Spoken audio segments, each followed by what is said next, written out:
Ah, okay. This is news that's going to make your morning. A new study shows coffee and tea, they are good for us. So pour another cup. Please, on us. 2 to 3 cups a day were actually linked to lowering the risk of some heart and metabolic diseases. This is according to research from Soochow University in China. The study actually the study's lead author, I should say, says that coffee and caffeine consumption may play an important protective role in almost all phases of CM development. Dr. Frank Contessessa is joining us once again to weigh in on this new study. And first of all, we have to say, welcome to Wednesdays We Wear Pink. Frank. You play look well. amazing in your pink tie.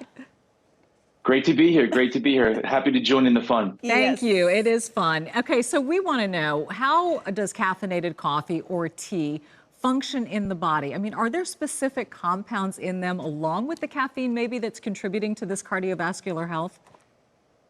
Yeah, so this is great news for coffee drinkers, and so many of us do consume caffeine, whether it's in coffee or tea, and the study did look at tea as well. Now, a cup of coffee tends to have about 100 milligrams, and as you mentioned, between 200 and 300 was the amount that was shown to be right. And by the way, it was between 200 and 300, not more than that.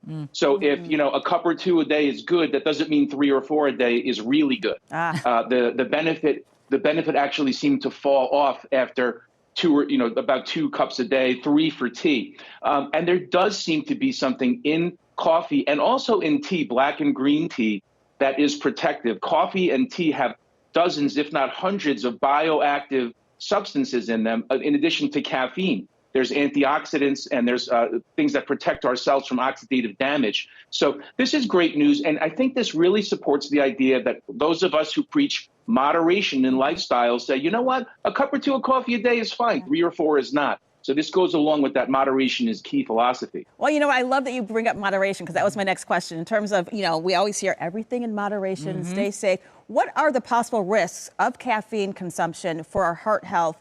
And how do individual differences in the metabolism affect these outcomes, especially when we're looking at not overdoing it and staying, as you mentioned, in that safe zone? Sure. So the first thing to remember is that when it comes to caffeine, when you take in, I drink 2 cups of coffee a day, my resting heart rate is 55. If I drink 3 or 4 cups, I would see that bump in my heart rate and in my blood pressure. So people who have high blood pressure, people who have irregular heartbeats, atrial fibrillation, things like that, if you drink too much caffeine or you go above what you normally take in, then you can see those spikes in the heart rate and in the blood pressure that can lead to problems, strokes and heart attacks and things like that. So if you drink a cup or 2 a day, stick to a cup or 2 a day. And those of us who do that, you notice if those days where you're a little tired and you have that extra cup, your heart rate's going to be a little faster, but not when you take in your normal amount. All right. Well, this has been great news, especially for us that do We've love been our cups smiling of all coffee. morning, Dr. Contessessa. I just want you to Yes. Here it is. I was wondering what cup you were on this Exactly. morning. So. Is that cup 2?